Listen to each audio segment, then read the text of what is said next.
Hey everybody, welcome to the Break Room with JB, and we have a milestone today. It is our 10th episode, and since it is a milestone in our 10th episode, I've got some goodies for you, okay? Some new things that you guys can check out. So not only can you go to the website and check us out there, which is thebreakroomjb.weebly.com. You can find out all the podcasting sites we're listed on.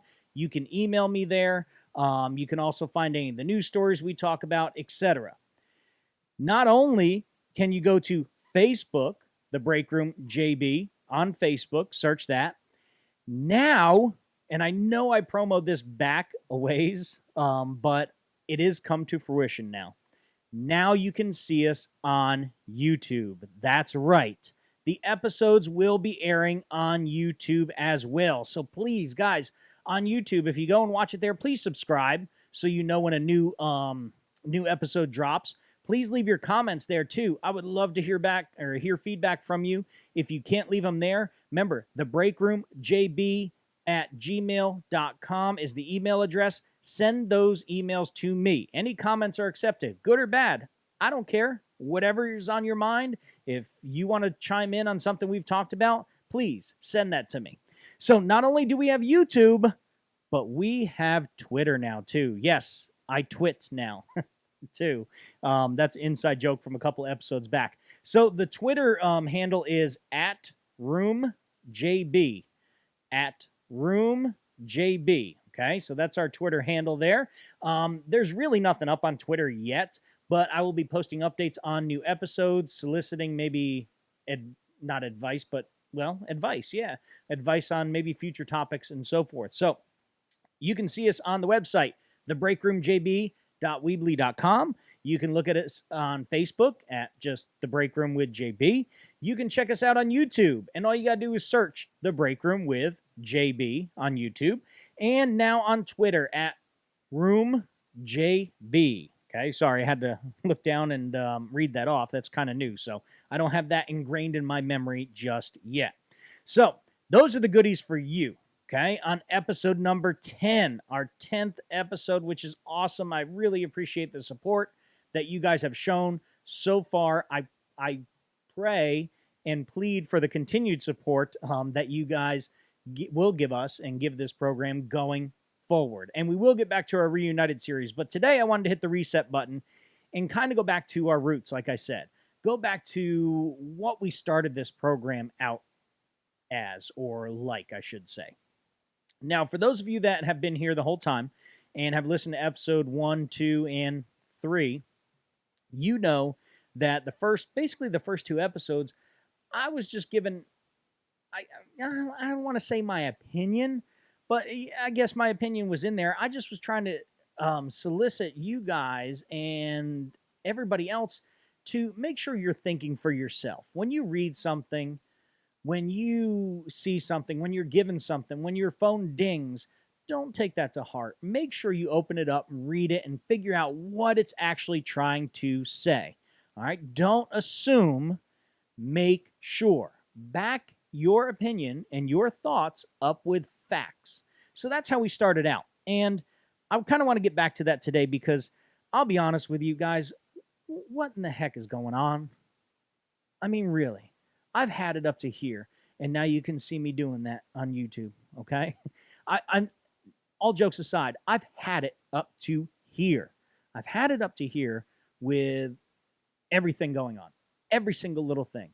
Most importantly, people not disseminating information, not taking information, and thinking about it for a minute. Just completely freaking out, losing their minds. And I wanted to kind of give information today. Now, it's not going to be, well, I guess my opinion is mixed in there, and I'll be truthful at those times, okay? But today's episode, I want to make sure that we're clear.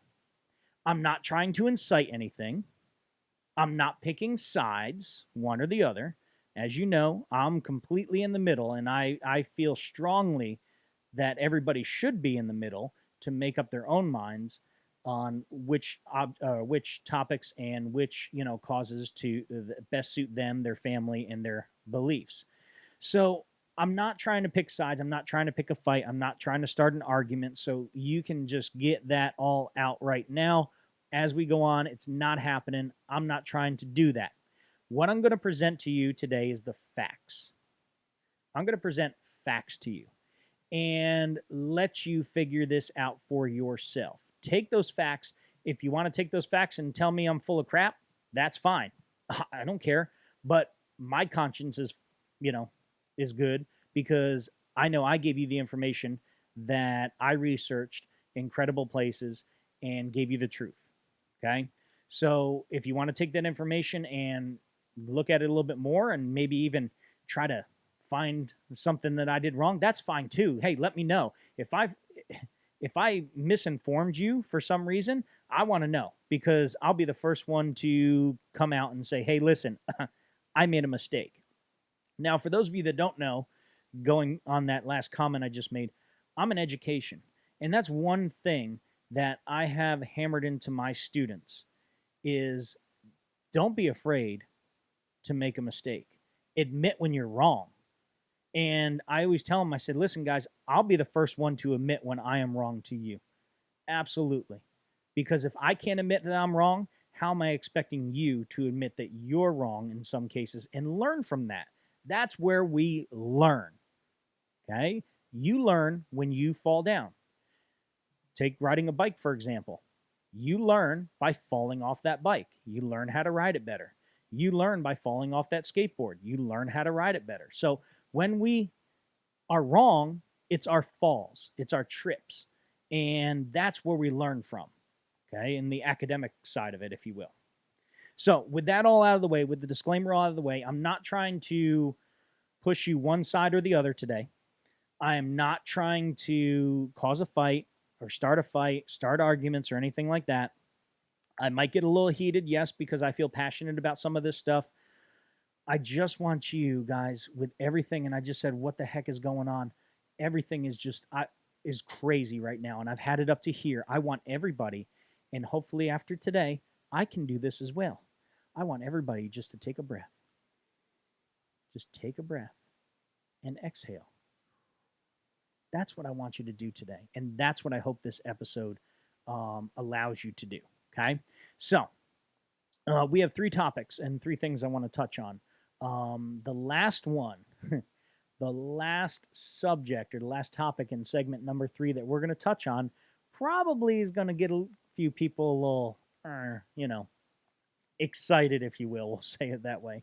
But it's something that has completely led us to the spot we're in right now. Not only, I'm not talking about the virus, I'm not talking about, the politics, I'm not, just as a human race, the spot that has got us in the most trouble right now. And that's coming up in segment number 3. So listen, I said, what the heck is going on, guys? I mean, really, I don't know. I mean, you turn on the news, you open your phone, even go on Facebook, you're just hammered with all this garbage, all this stuff, if you will. And it's sometimes hard to disseminate what is what, real, fake, opinion, backed by facts, not backed by facts. Well, guys, honestly, in my opinion, and I told you, this is my opinion, we've lost our darn minds. We've lost our minds as a country, as a people, as a human race. We've lost our minds. We are at each other's throats nowadays. And for what? For what are we at each other's throats for? Everybody is scared. There's so much fear around. And that fear is eventually leading to anger. And it's leading to anger for the wrong reasons. And it's finding outlets, or the fear is allowing people to find outlets to take their, fear and pent-up frustration out on, which have nothing to do with what caused the fear in the first place. And we've lost our minds as a people, as a country, as a race, a human race. We've lost our damn minds. I mean, think about it, guys. Think about how many people right now, and raise your hands, even though I can't see you, how many people have fear in their lives, have fear about something. I'm not talking about the stuff that's going on. No, whatever. Anything. It could be that, the stuff that's going on. Absolutely. How many people have fear? Okay. I do, for different reasons. Not necessarily about what's going on, but we'll learn about that in segment 3. A lot of people have fear. Well, I want to play something for you right now. And when we come back after this little clip here, I know that it was, or this clip anyways, was said, or the words that were said were a long time ago, under completely different circumstances. But I want you to listen to this for just a second, okay? And we'll be right back. Just take a listen. This is a day of national consecration. And I am certain that on this day, my fellow Americans expect that on my induction into the presidency, I will address them with a candor and a decision which the present situation of our people impels.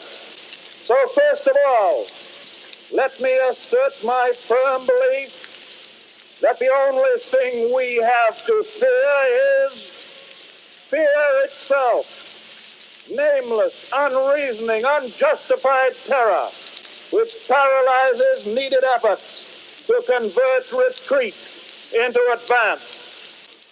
For those of you that don't know, that was FDR, Franklin Delano Roosevelt, in his inauguration speech, his first term out of 4, the only president to be elected to office 4 times. But his inauguration speech, and wow, if I could speak, his speech was during a difficult time, just like it is right now. It was during the Great Depression, in the midst of it. 1933, if I'm not mistaken, which the stock market crashed in 29, so 4 years into the Great Depression, where you had unemployment numbers top only to what has recently happened with the shuttering of all businesses due to coronavirus. But we'll get into that in a few minutes. But in his speech, he says, "We have nothing to fear but fear itself." Nothing to fear but fear itself. How many people do you think were fearful during the Great Depression? A lot, because a lot lost their jobs, didn't know how they were going to feed their kids, didn't know where they were going to sleep that night, had to sell their homes, had to sell their cars, or lost their homes and lost their cars, lost their whole life savings. They were fearful on what was going to happen in the future. Just like today, there's a lot of fear going on. But if you listen to what he says after the all we have to fear is fear itself, he says nameless, unreasoning, and I'm sorry, I wrote it down, unjustified terror. It's nameless, unreasoning, unjustified terror that terrorizes needed efforts to turn retreat into advance. Meaning, there is no backing to why we need to be afraid. There's no reasoning. There's no justification for this fear. But what this fear is doing is preventing us from advancing. It's causing us to retreat. That's what he was saying right there. And yes, I understand it was taken out of context, but that speech or that part right there really fits to what is happening right now in this country. There's a lot of fear, not even in the country, in the world. There's a lot of fear. But what is that fear about? And I know what you're going to say. You're going to say coronavirus right off the top. And I get you. Coronavirus is a thing. I understand. And I'm not trying to say it's not a thing. It is a virus. It is a deadly virus, or it can be deadly, and it takes on different forms in different people. It depends on the person. Just like a lot of other ailments do. Okay. And I'm not trying to knock the severity of this coronavirus down. Okay. But it is new. That's what's scaring us. That's what's causing this fear, is that it is new. We've never seen it before. And it's touched our shores here in the United States. We've been lucky enough where a lot of things we've been able to avoid because we are so far away from hugely densely populated countries in the world, kind of by ourselves. So there is a lot of fear, and it's being stoked by this virus. But it's not the virus's fault. It's the way the virus is being perceived, in my opinion. Okay? Let me say that, in my opinion. Because I think that we're not being told the whole entire truth. Now, if you were with us 2 episodes ago, when my friend Joe Jenkins joined us again, we listened to that clip by the head of the health department of the state of Illinois, Dr. Ezeki, I think her name was. And I apologize if I'm butchering it. I'm going off the top of my head. She came out and said, and this is back in April and May, by the way, that the way they categorize COVID-19 deaths is if you died and tested positive at the time of death for COVID, it was listed as a COVID-19 death or coronavirus death. So, didn't matter if you were in hospice, like she said, if you died of a car accident, if you got impaled, God forbid, by something in a car accident, and died because of that, but if you tested positive for COVID, boop, went into the COVID death category. If you fall off a ladder, doing work around your house, God forbid, some injuries, whatever, or instantaneous, and they test you for coronavirus, and you come up positive for it, boop, in the coronavirus death total. Now, is that fair? Personally, I don't think so. And I'm asking you that question to decide that for yourselves. I'm not trying to force you to think one way or the other. But that's facts. That was right from the mouth of the head of the health department of the state of Illinois, or Illinois, just to make some of you mad out there. Is that fair? Is that true? So are those numbers that we see true? Well, you know what? If you look at the state of Florida this week, what happened down the state of Florida? My goodness. There were precincts, or places, I should say, testing places that were reporting 100% positive. That means every person that walked into that test or took the test there was positive for COVID-19. Are you kidding me? So a reporter, and I'll go over some numbers in a second, one of the news outlets down there, and I wish I could remember to give them credit because it's actual reporting, which is fantastic. You don't see that these days. Went down and said, "Oh, wait a second, this isn't right." Some local station down in Florida. So one of the testing centers, I think, reported like 96% positive. That means, say, if you have 8,000 people, 96% of them were testing positive for COVID.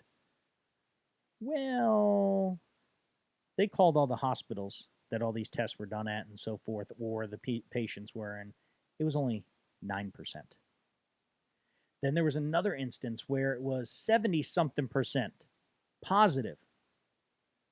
Well, again, this reporter called, did his research, tried to get down to the facts, and found out, it was only 6% positive.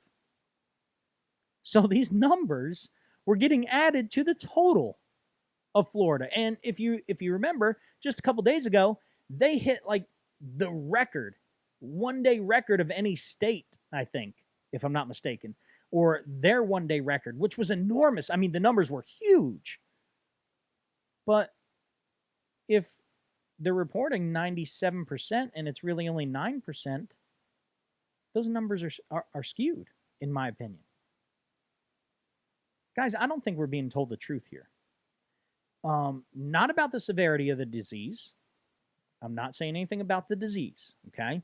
I'm talking about the numbers. I'm not saying this is not a thing. I'm not saying this can go bad for some people. It can, absolutely. But I'm talking about what we're being told, the numbers. So, for instance, I did some research and I went over 3 different instances. One of them you might not have heard of. There was an actual flu pandemic back in 1968.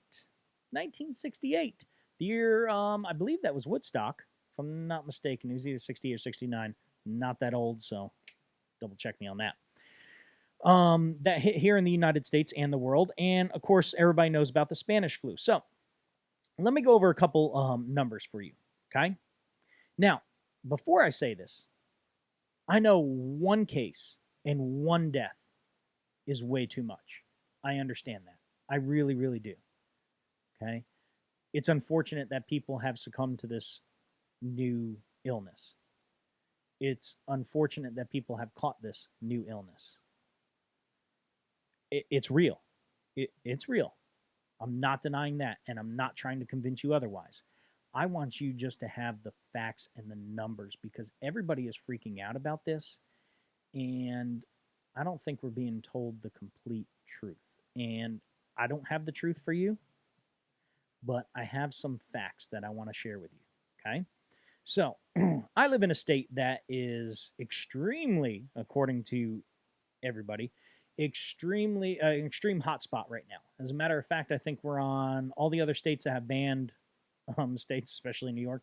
We're on that list. Okay, so I did some checking into the numbers. I looked at our total population and the number of confirmed cases as of today, and I did the math. And the number of confirmed cases, according to our population, is only 1.2%, and that's rounded. So 1.2% of our state has actually had COVID. Now, this is current and recovered numbers, by the way. Okay? Current and recovered. So 1.2%. Now, we've had deaths, unfortunately, and like I said, 1 death is too many. 1 case is too many. But out of the total number of deaths in our state, which is a hot spot right now, identified by very many, and it's in the news, other states have blamed people coming from our state or coming back from our state for their cases and so forth. The total deaths compared to our cases, compared to the confirmed cases, not the population, the confirmed cases is 1.6%. So that means right now, we're looking at 98.4% recovery or mild symptoms. And like I said, I'm not saying that, this is a positive thing, but these are the numbers. They're not as, I don't want to say bad as people think. And 1 death is too much. I understand that. 1 case is too much. But you got to look at it as a whole. Okay. Now, the county I live in is a hot spot, huge hot spot, because we're a tourist attraction. And a lot of people coming back from our touristy area of the county have brought it back to their state, what they say. But honestly, it's people bringing it in here, guys. I'm not going to lie to you. And if you don't believe me on that, well, then that's just tough because that is a fact. Once we opened up, everybody started coming down here. You're bringing that down here. You're mixing it around. Our people are getting sick. Your people are spreading it to other people, meaning other states and so forth. So don't blame here. We're a tourist area, or part of our majority of our county is a tourist area. Excuse me, and our economy depends on that.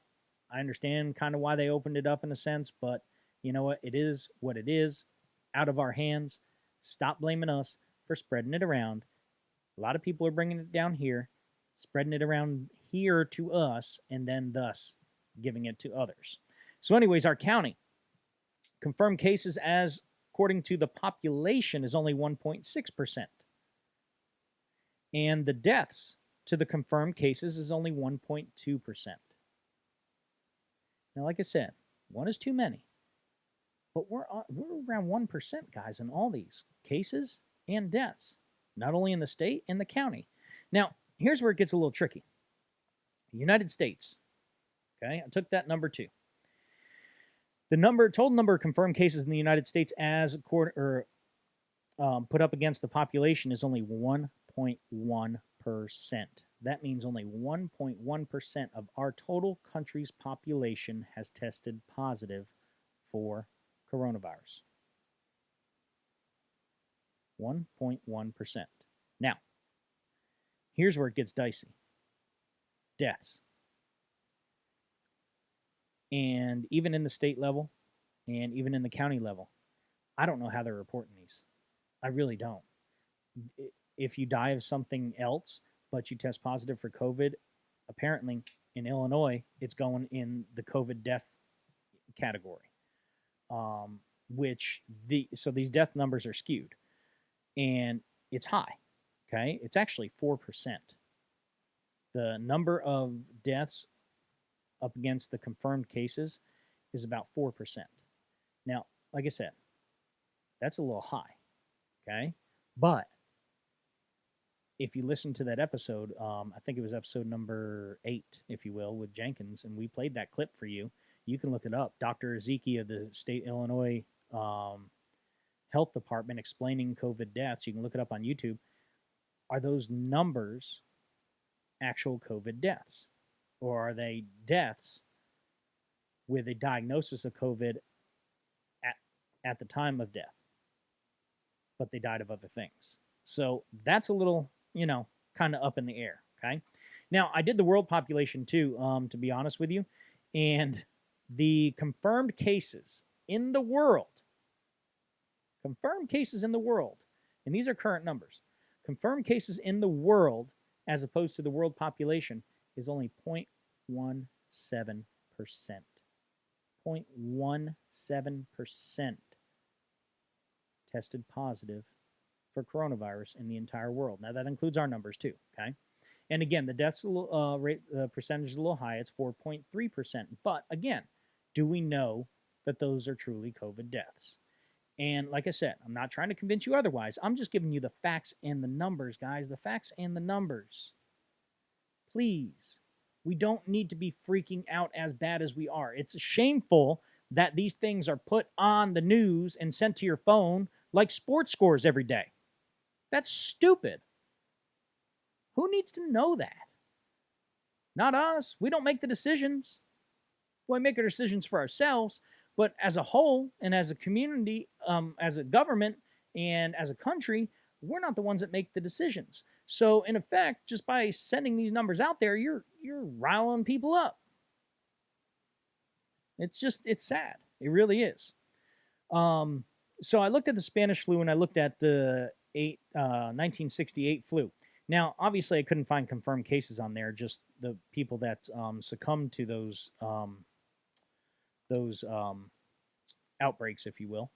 So I wanted to tell you or go over something really quick. The United States in 1968 had a flu outbreak, and it killed over 100,000 people, okay?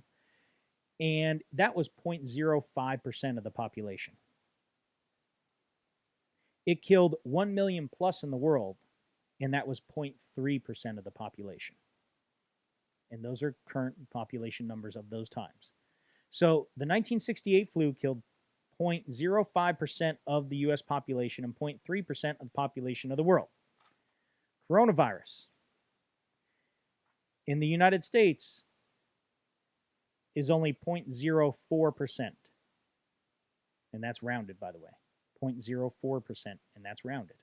It was 0.05 in 1968. And in the world, in 1968, it was 0.3%. In the world right now, it's only 0.18%. Spanish flu, United States. Out of the total population and the amount of people that succumbed to the Spanish flu, it was 0.7%. And again, let me remind you, it was 0.7% then. Right now, in the United States, it's only 0.04, and that's rounded. In the world, the Spanish flu was 3% or 2.5%, because there was two different populations for the world back then. 2.5% or 3% of the population succumbed to the Spanish flu. And again, right now, it is only 0.18%. 0.18%. Guys, we're acting like we've never been here before right now. People are acting like they've never been here before. And there's a big reason why. And like I said, we're going to touch on that in segment 3. But guys, listen, we've survived the Great Depression. We've survived the Civil War. We survived an American Revolution. We survived 2 world wars. We survived, the Spanish-American War. We survived the Vietnam War. We survived a lot worse than this. And as a matter of fact, if you want to take into consideration the amount of people that have sacrificed themselves to be in the situation we're in right now, how about in the United States, 405,399 Americans died in World War II. Right now, we're at 138,000 around in the COVID deaths. And that's iffy. We don't even know, like I said, it could be a car accident, but they tested positive. We don't know. Guys, we've been through much worse. And in all those times, and don't forget 9/11. I know that was, a lot of people are going to say, well, that was only one instance and in one area. You know what, though? I was around that area at the time, and it wasn't just one area, okay? Those were innocent people, and innocent people now are perishing due to this. I understand that. That's absolutely. But guess what? I looked up 9/11, and let's say I looked up the casualty numbers total, and it was around 2,977. But that was a number. Do you know people are still dying because of the injuries, because of the things they sucked in down in ground zero in New York City that day? But they're not being added to that total. But wait a second. If you die of something else and test positive for COVID, apparently, according to Dr. Ezeki in the Illinois State Department of Health, you're being counted as a COVID death. Does that make sense? No, it doesn't. I'll let you decide, but I had to get my 2 cents in there. No, it doesn't. And yet you have these brave people, firefighters, police, and others that are still dying due to illnesses, mostly asbestos and cancers and other things from 9/11 that are not getting added to that. That they're just getting written down what they're actually dying of. And look at what we got today. So don't freak out. Don't freak out. Guys, I want you to look up things for yourself. Get informed before you open your mouth. Get informed before you start typing. Get informed. Stop freaking out. All right, guys, listen, we'll be right back here on the break room with JB. Like I said, that third segment is hopefully going to open your eyes a little bit. We're going to come back and, this one might ruffle your feathers a little bit too, but we'll see. We'll be right back here on the break room with JB.